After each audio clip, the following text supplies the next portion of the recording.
I didn't end a 10-year friendship over one text. That's what it looked like from the outside. One message, one fight, one final line crossed. But by the time I told why I was done, it felt like I had been standing in the same argument for months, watching someone I used to trust slowly decide that my boundaries, my home, and my girlfriend didn't matter at all. And the worst part? He really seemed to believe I was the problem. Y had been one of my closest friends for over a decade. We met young, stayed close through all the usual life changes, and for a long time, our friendship was easy, familiar, the kind where you don't have to think too hard about it because it's just always there. We had a shared group, the same routines, the same kind of weekends, movie nights, restaurants, drinks, hanging out at each other's places. It was simple.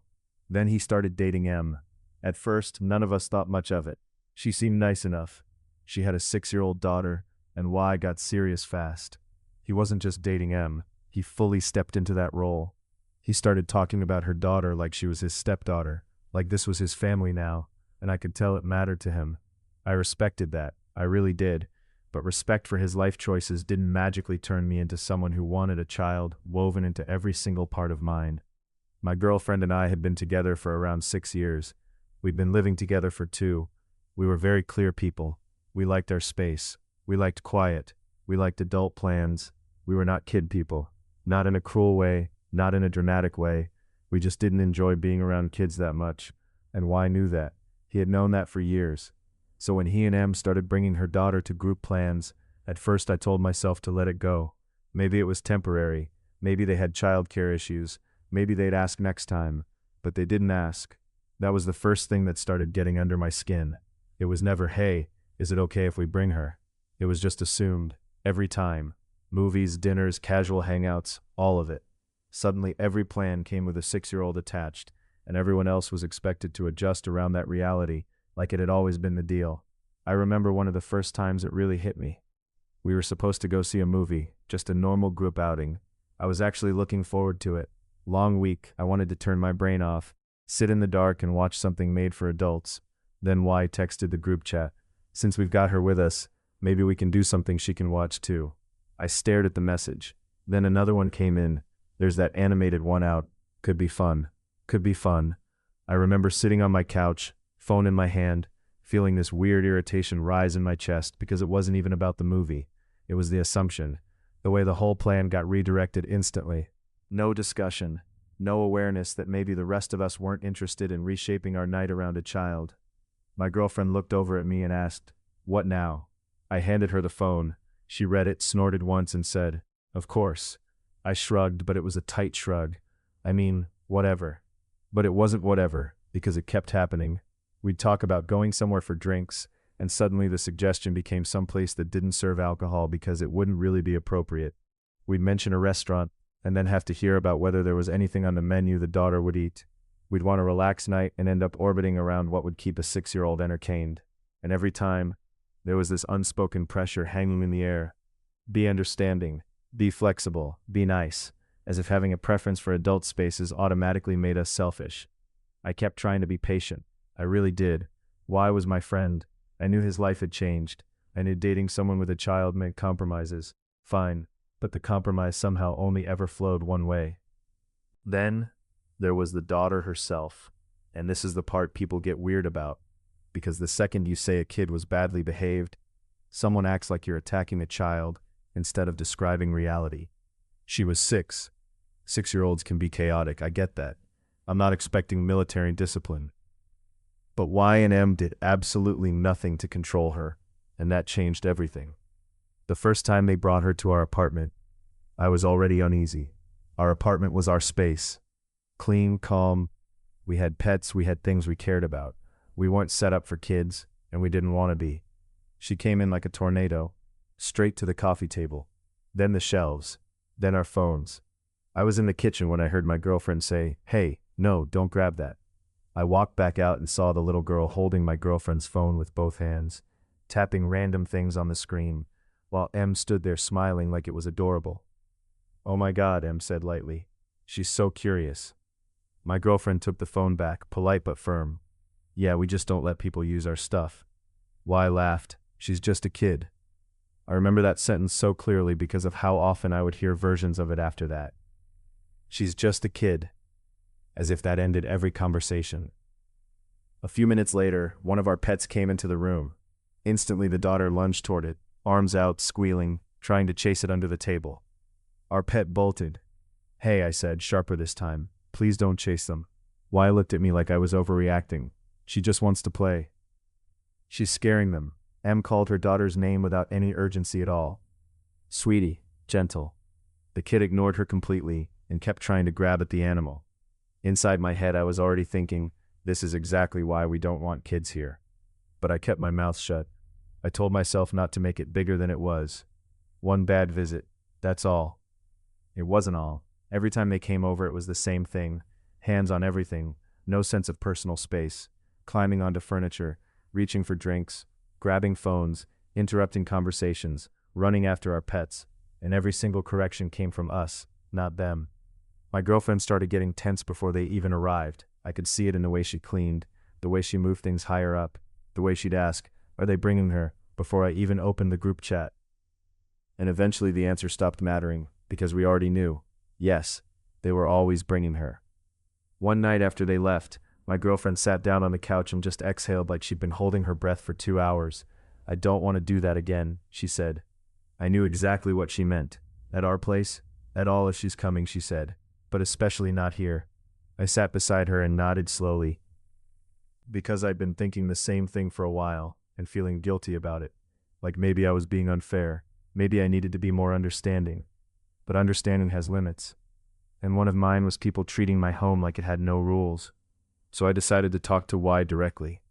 No drama, no passive-aggressive hinting, just clear. I told him we didn't want kids in our apartment. I remember the conversation because I went into it expecting mild awkwardness, maybe some disappointment, but ultimately respect. Instead, it turned into an argument almost immediately. He looked at me like I had said something offensive. "What do you mean you don't want kids in your apartment?" "I mean exactly that," I said. "We're not comfortable having kids over." He frowned. "You mean my stepdaughter?" There was something in the way he said it. Heavy, accusing. I kept my voice even. "Yeah, we don't want children in our home." He shook his head. "That's messed up." I felt my jaw tighten. "Why?" "Because she's part of my life." "I know. So if I'm invited somewhere, she should be welcome too." "No," I said. "That's not how that works." He stared at me. "You seriously have that much of a problem with her?" And there it was. The shift. Not, "You have a boundary." Not, "You prefer your home a certain way." No. He turned it into a moral judgment. Like if I didn't want his girlfriend's daughter in my apartment, it meant I disliked her personally. And if I disliked her personally, that made me a bad person. I tried to keep it calm. "This isn't personal. We just don't want kids in our home, that's our choice." But he kept pushing. "She likes you guys. That doesn't change anything. She's done nothing wrong." I actually laughed at that, but there was no humor in it. "Come on, man." He folded his arms. "You're being cold." Inside, I could feel that familiar frustration building, that hot, helpless kind. The kind that comes when someone refuses to hear the actual words you're saying because they've already decided what story they want to tell about you. "I'm not being cold," I said. "I'm setting a boundary." He scoffed. "A boundary against a 6-year-old? "Yes." He looked disgusted. And that was the beginning of the real fracture. After that, every conversation around plans felt loaded. If we didn't invite them over, there was tension. If we made plans that weren't child-friendly, there was tension. If we suggested anything that clearly wasn't for kids, there was tension.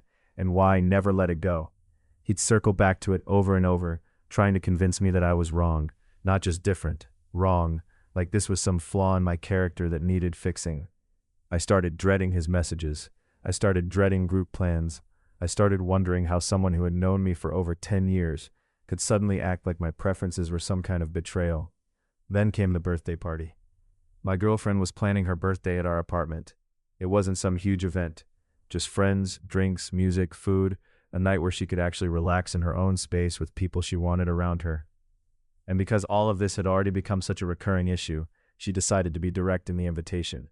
No kids, that was it. Clear, simple, no room for assumptions.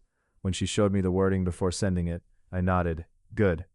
She looked at me carefully. "Too much?" "No," I said. "At this point, clear is better." She sent it. And for a little while, it was quiet. Then my phone buzzed, a message from Y. I opened it, and the second I read the first line, I felt that immediate drop in my stomach. That was rude. A sane person wouldn't write that. I read it twice, then a third time. There's something about being insulted through your partner that hits differently. If he had come at me, maybe I would have brushed it off for a minute. But he wasn't just criticizing the rule. He was insulting my girlfriend personally for setting one in her own home for her own birthday. My girlfriend looked up from the table where she was making a list for party supplies. What? I handed her the phone. She read the message. Her face didn't change much, but I saw that tiny hardening around her eyes. Wow, she said quietly. I sat down across from her. You okay? She gave a short laugh that sounded more tired than amused. I mean, I expected him to be annoyed. I didn't expect him to call me insane. I felt anger flaring up now, cleaner and sharper than before. He doesn't get to talk to you like that. She set the phone down on the table.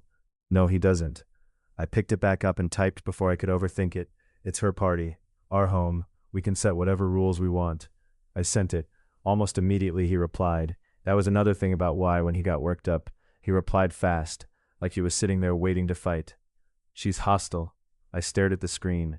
Then another message. She makes things uncomfortable for everyone. I could actually feel my pulse in my neck. Hostile. Uncomfortable. This was how he had decided to frame her. Not as someone protecting her space. Not as someone who had been patient for months.